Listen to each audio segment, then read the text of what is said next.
So let's put our hand over our eyes. I open my eyes to see the spiritual truth today. I open my eyes to see the spiritual truth today. And over your ears, I open my ears to hear the spiritual truth today. I open my ears to hear the spiritual truth today. Now, if you just put your hands over your heart and extend out your arms, I open my heart to receive the spiritual truth today. I open my heart to receive the spiritual truth today. The spiritual truth that I'm working with is that complete freedom from any discord is yours for the taking. Complete freedom from any discord is yours for the taking. Notice I didn't say asking. It's not just yours for the asking. A lot of times, we're in this habit of asking for things, but when it's right there in front of us, we don't take it. Complete freedom is there for our taking. And I can say that because freedom, complete freedom from discord is an internal situation. It's not an external situation. It comes from inside. It's given to us by God. And what God gives us, no person can take away. No situation can take away. No event can take away. Complete freedom is ours for the taking. And in order for us to be able to have that, we have to begin to recognize that our ex can't take our freedom, that the stack of bills that might be piling up in your house can't take your freedom from discord. There's nothing that taking repossession of your house, that can't take your discord from you. Can't take your freedom from discord from you. So whatever situation you feel stuck in, whatever has you stopped, whatever has you limited in your dreams, we need to be able to take a new look at it. And that's what we're going to do today. I'm working again with this little book called Living the Science of Mind. The science of mind is the philosophy behind this church. This book was written by a man named Ernest Holmes. And what Ernest Holmes did was to take all of these religions and more, and the Greek philosophers, and study them deeply. And if they were common in all of those religions and the Greek philosophies, he began to take a new thought look at it and bring it into science of mind. And so he wrote in this book a group of essays about his philosophy. And one of the essays is called What We Believe. And basically, it's a 14-point doctrine of what we believe, not what you have to believe. It's what we believe in science of mind. Sometimes we say here that we don't teach people what to think or how to think. We simply teach them the possibilities of all that's out there. Ernest Holmes had a set of 14 beliefs. I've narrowed those down to the 4 that you hear every single Sunday morning. Those are a narrowing of what's in here in this 14-point doctrine. One of them is this that we're looking at today. We believe in the ultimate goal of life to be a complete emancipation from all discord of every nature. Let me say it again. We believe the ultimate goal of life to be a complete, not mostly, not some, not almost all, a complete emancipation of all discord, and that this goal is sure to be attained by all. You know, religious science is a fabulous theology. When I first started going to a religious science church in Santa Rosa, my friends were just, they were knocked out. Why is she going to a church? Well, you know, they said that because they had often heard me say that religion is the opiate of the masses. You've heard that Marxist term, religion is the opiate of the masses. And I kept saying that because I believed that the role of religion was to keep people asleep to that power that they had within them. It was to keep people asleep and thinking that there had to be somebody outside of them, a God in the sky, and then somebody outside of them that could interpret that God to them. In order to be religious, you had to do that kind of thing. And I wasn't interested. First of all, I didn't believe in a God in the sky. And secondly, the problem with going outside to clergy that is outside of us is that very often, at least in my growing up, you had to be what they wanted you to be. You had to think what they wanted you to think. You had to say what they wanted you to say in order to be able to get the goodies that they were willing to give. And I wasn't interested. I didn't want any of that. And so I kept myself away from church for a long time. And then, quite by accident and for all the wrong reasons, I stumbled into a church that I began to see that there was another way of doing things. I didn't need anybody out there to intervene on my behalf. I didn't need anybody out there to explain how God worked for me. Now, if I wanted to listen to teachers, I could, but it wasn't necessary for me to have a clergy person to explain what God is and how God was for me.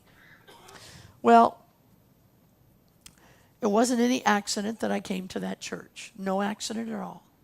And there's no accident that you came here this morning. Absolutely no accident. It is by right of consciousness. Even though you think a friend asked you to come, even though you think maybe you were hired to do music here, even though you think that you came to do childcare, whatever it is you think you might have come here for, you came here by right of consciousness to find out something just for you this very morning. There are no accidents. You know, every step we take is a step of consciousness. Every building we enter is a result of consciousness. Every person we bring into our life is a result of consciousness. The real opiate isn't in religion.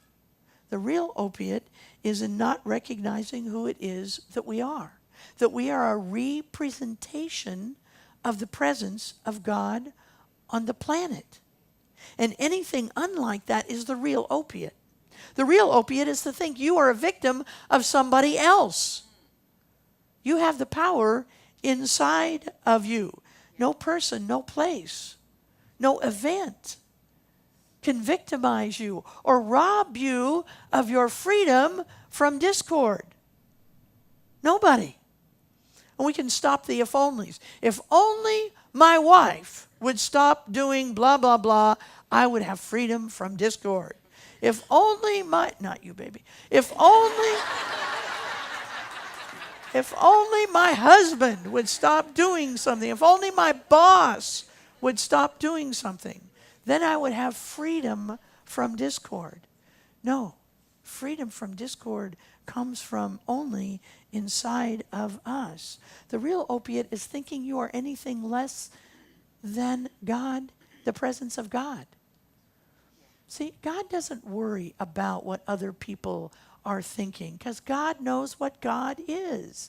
God is not worried whether God went to college or didn't go to college.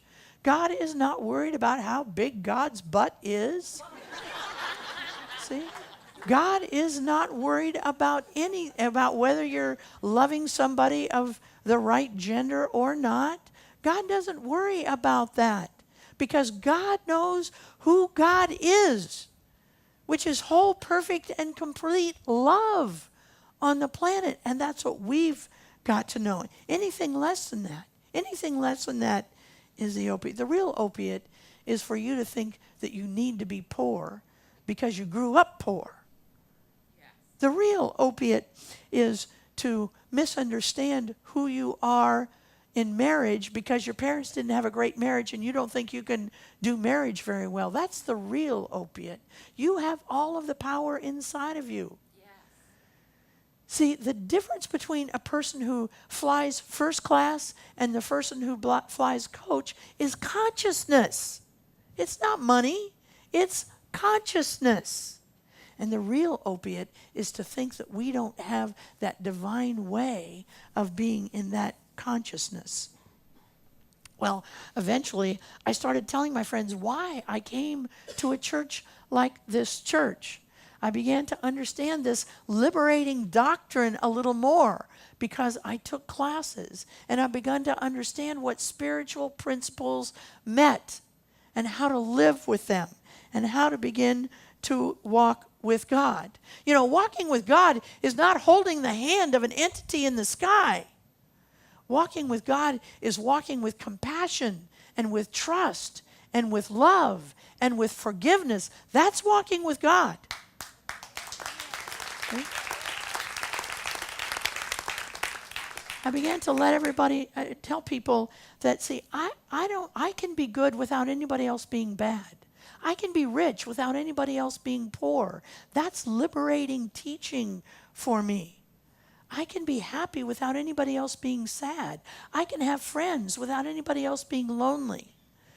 I don't have to have any others out there. I can begin to know that I am not only the presence of God, but so is everybody else the presence of God. And so everybody else has that power that is within them. Well, I want to reread. You know, here's the thing. Don't come to church and just think you're going to get this and go out and be happy. See? You got to do more. I want you to come to church. And I want you to go out there and be happy. But if you really want to get this, you got to study it. You got to contemplate it. You got to sit down with a sentence and think upon it for at least maybe 10 minutes even. If we would give this sentence 10 minutes of our life every day for 7 days, I promise you your lives would change. So let's look at it again. We believe the ultimate goal of life to be complete, I love that word, emancipation from all discord of every nature, and that this goal is surely to be attained by all. So let's make sure we're all on the same page of what discord means. Discord is anything, whether it's fact, because you know facts change all the time. Used to be a fact was if you got AIDS, you were going to die of AIDS at a young age. Now that's not the fact at all because facts keep changing. So any fact or any fiction that flies in the face of spiritual principle is discord. And you can be free from that. You can be free from that kind of discord. You know, it's a discord is not just fighting with your partner. Discord is seeing your partner as anything less than the presence and the power and the glory of God. That's what discord is. And if it's our goal to live in harmony in our relationships, we can have that. See, any lie, any fact, any fiction that flies in the face of spiritual truth is what discord is. Discord is the lie that if you went to prison, you're not going to make much out of yourself. We have people in this church who spent significant time in prison who are making something fabulous out of themselves. How do they do that? Because they're willing to let go of the past and be right here. They are willing to take freedom from discord. Not just ask for it, but take it in their life. You can have freedom from that lie that says you were meant to be poor. You weren't meant to be poor. You were meant to be wealthy in this lifetime.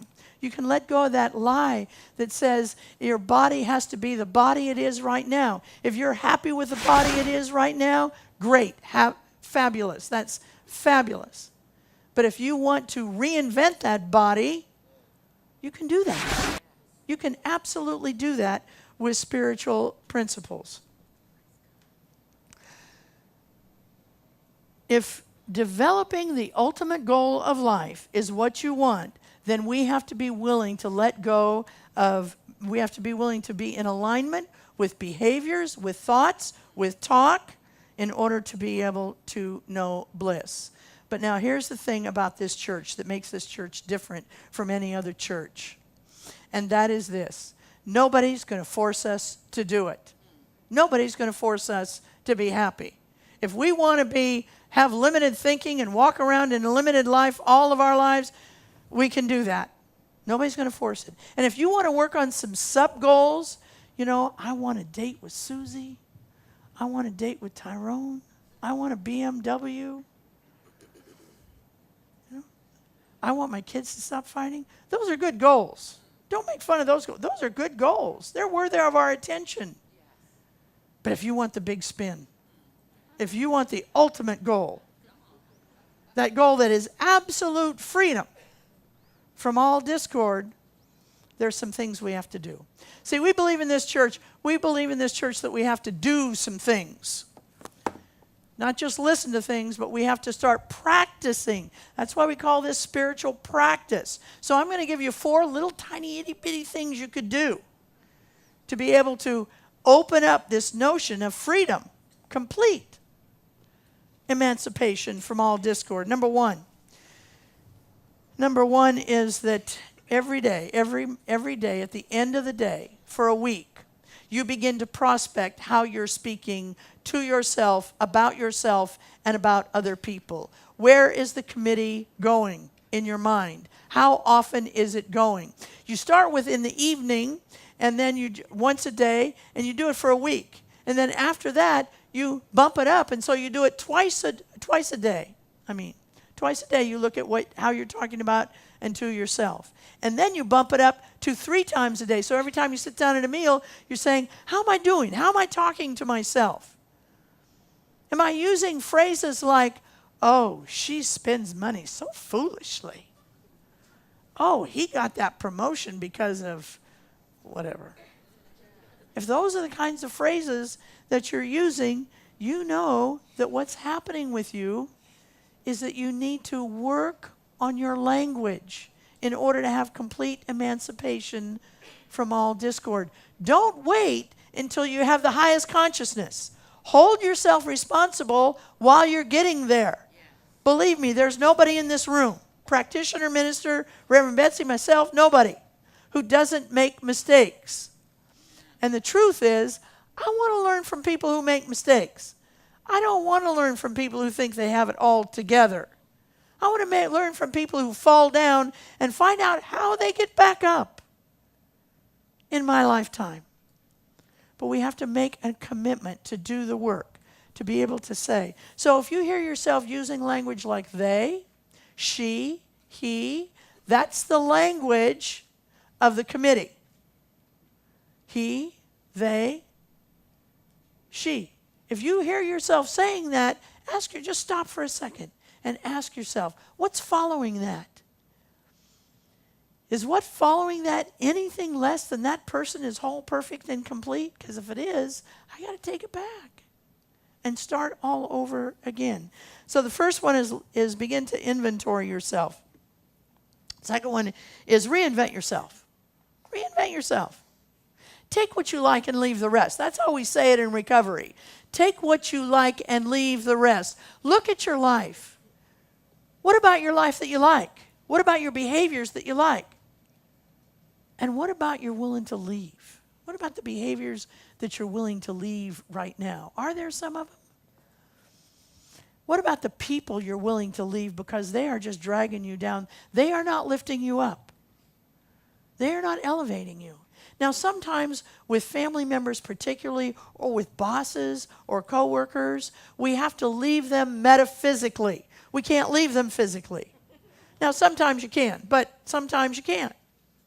But don't think that because you have to be in the same proximity of those people, that they get to have say over you reinventing yourself or not.